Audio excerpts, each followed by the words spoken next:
మనలో చాలామంది హిందూ ధర్మం అంటే కేవలం గుడులు, గోపురాలు, పూజలు అని మాత్రమే అనుకుంటారు. కానీ నిజానికి హిందూ ధర్మం అనేది కేవలం ఒక మతం కాదు. అది ఒక జీవన విధానం. అంతకంటే మిన్నగా ఒక అనుభవ శాస్త్రం. మనిషి తనను తాను తెలుసుకునేందుకు, తనలోని అనంతమైన శక్తిని పరిచయం చేసుకునేందుకు చేసే ఒక అద్భుతమైన ప్రయాణమే హిందూ ఆధ్యాత్మికత. నిజానికి హిందూ ధర్మం ఒక విచిత్రమైన ప్రశ్నతో మొదలవుతుంది. దేవుడు ఎక్కడో బయట ఉన్నాడా, లేక నాలోనే ఉన్నాడా అని. చాలా మతాలు దేవుడు ఆకాశంలో ఎక్కడో ఉంటాడని చెబితే, మన ఉపనిషత్తులు మాత్రం ఒక అద్భుతమైన మాట చెబుతాయి. నువ్వు దేనికోసం అయితే వెతుకుతున్నావో అది నీలోనే ఉంది అని. అందుకే హిందూ ధర్మంలో దేవుడిని చేరుకోవడం అంటే ఎక్కడికో ప్రయాణం చేయడం కాదు, మన లోపలికి మనం తొంగి చూడటం, మనల్ని మనం తెలుసుకోవడమే అసలైన ఆధ్యాత్మికత. హిందూ ఆధ్యాత్మికతలో మనం ఎక్కువగా వినే మాట ఆత్మ. కానీ చాలామంది ఆత్మ అనగానే ఏదో దెయ్యం అనుకుంటారు. నిజానికి ఆత్మ అంటే ఈ శరీరం కాదు, కంటికి కనిపించే రూపం అంతకంటే కాదు. మరి ఆత్మ అంటే ఏంటి? నీ లోపల నీ ఆలోచనల్ని సైలెంట్గా గమనిస్తున్న చైతన్యం. ఉదాహరణకు, నీకు బాగా కోపం వచ్చినప్పుడు నాకు కోపం వస్తోంది అని నీ లోపల ఎవరో ఒకరు గుర్తిస్తారు చూసారా? ఆ గుర్తించే శక్తే ఆత్మ.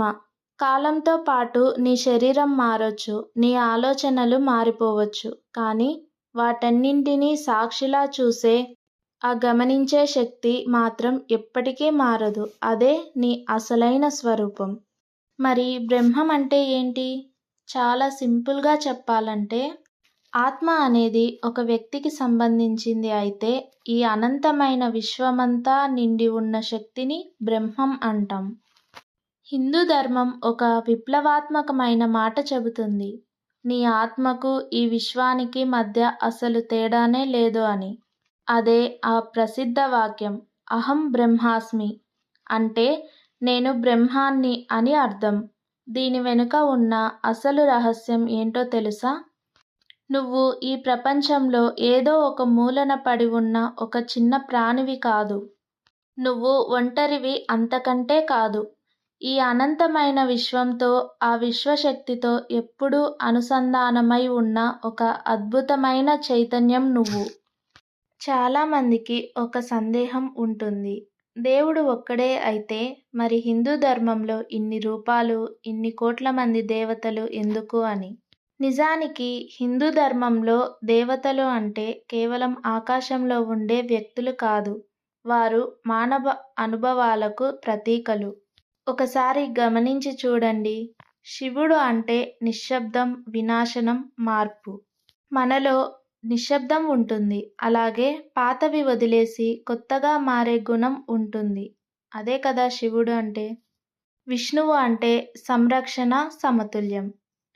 మనల్ని మనం కాపాడుకుంటూ సమతుల్యంగా ఉండే శక్తే కదా విష్ణువు. మనలోని సృజనాత్మకత, పోరాడే గుణం అంటేనే దేవి.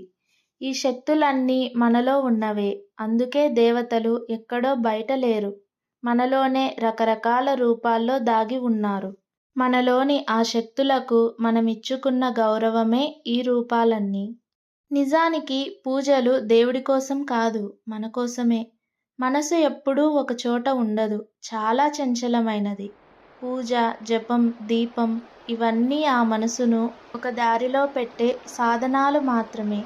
మనం దీపం వెలిగించినప్పుడు ఆ వెలుగు కంటే మనసులో కలిగే స్థిరత్వం ముఖ్యం. అందుకే హిందూ ధర్మంలో పద్ధతులు, క్రియలు ఎక్కువగా కనిపిస్తాయి. కానీ వాటన్నింటి అంతిమ లక్ష్యం మాత్రం ఒక్కటే, అది మనశ్శాంతి. యోగం అంటే కేవలం కొన్ని ఆసనాలు వేయడం మాత్రమే కాదు. అది శరీరం, మనసు మరియు శ్వాసను ఒక్కటి చేసే ప్రక్రియ. ఆసనాలు శరీరానికి క్రమశిక్షణనిస్తే, ప్రాణాయామం శ్వాసను నియంత్రిస్తుంది, ఇక ధ్యానం మనసును ప్రశాంతపరుస్తుంది. ఈ మూడు కలిసినప్పుడే మనం అంతర్ముఖులం కాగలుగుతాం. అందుకే యోగాన్ని ఒక వ్యాయామశాలలా చూడకూడదు. అది ఒక అద్భుతమైన ఆధ్యాత్మిక శాస్త్రం. చాలామంది కర్మ అంటే దేవుడు ఇచ్చే శిక్షో లేక బహుమతో అనుకుంటారు. కానీ అది నిజం కాదు. కర్మ అంటే సింపుల్గా చెప్పాలంటే కారణం మరియు ఫలితం. మీ ఆలోచనే మీ ప్రవర్తనకు పునాది. మీ ప్రవర్తనే మీ జీవిత గమ్యాన్ని మారుస్తుంది. హిందూ ధర్మం చెప్పే అసలు రహస్యం ఇదే. నీ తలరాతను దేవుడు ఎక్కడో కూర్చొని రాయడం లేదు. నీ కర్మలతో నీవే రాసుకుంటున్నావు. ఇది మనల్ని భయపెట్టడానికి చెప్పిన మాట కాదు. మన జీవితానికి మనమే బాధ్యులమని గుర్తు చేసే ఒక గొప్ప భరోసా. మోక్షం అంటే చాలామంది మరణం తర్వాత వెళ్ళే ఏదో తెలియని లోకం అనుకుంటారు. కానీ హిందూ తత్వం ప్రకారం మోక్షం అంటే చనిపోయాక లభించేది కాదు, బతికుండగానే పొందేది. అనవసరమైన బంధాల నుండి, అశాంతిని కలిగించే భయాల నుండి విముక్తి పొందడమే మోక్షం. అహంకారాన్ని వీడి, అత్యాశలను వదిలేసి, ఏ ఆందోళన లేకుండా ఈ క్షణంలో పూర్తిగా జీవించగలగడమే అసలైన మోక్షం. అదే అసలైన కైవల్యం. ధ్యానం ఎందుకు అంత ముఖ్యమో తెలుసా? ఎందుకంటే మౌనంలోనే నిజం బయటపడుతుంది. మన జీవితమంతా బయట శబ్దాలతో, గోలలతో నిండిపోయింది. ధ్యానం అంటే ఏదో కొత్తదాన్ని చూడటం కాదు, లేదంటే ఏదో సాధించడం కాదు. ధ్యానం అంటే నిన్ను నువ్వు గమనించుకోవడం. నీ ఆలోచనలను, నీ అంతరాత్మను నిశ్శబ్దంగా గమనించడమే ధ్యానం. సరిగ్గా అక్కడే నీ లోపలే నిజమైన ఆధ్యాత్మికత మొదలవుతుంది. అసలు హిందూ ధర్మం మనకు ఏం చెబుతోంది?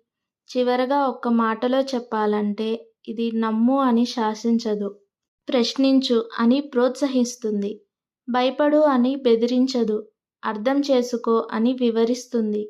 భగవంతుడిని బయట ఎక్కడో వెతుకు అని చెప్పదు, నీ లోపలికే చూడు అని దారి చూపిస్తుంది. అందుకే హిందూ ధర్మం అనేది కేవలం ఒక మతం కాదు. అది మనిషి తనని తాను తెలుసుకునే ఒక నిరంతర ప్రయాణం. నువ్వు దేవుడిని నమ్మినా నమ్మకపోయినా నీ లోపల దాగి ఉన్న ఆ సత్యాన్ని, ఆ ప్రశాంతతని నీకు నువ్వు తప్ప మరెవ్వరూ చూపించలేరు. హిందూ ఆధ్యాత్మికత మనకు నిరంతరం గుర్తు చేసేది కూడా అదే. వెతకాల్సింది బయట కాదు, నీ లోపలే. Thank you for watching.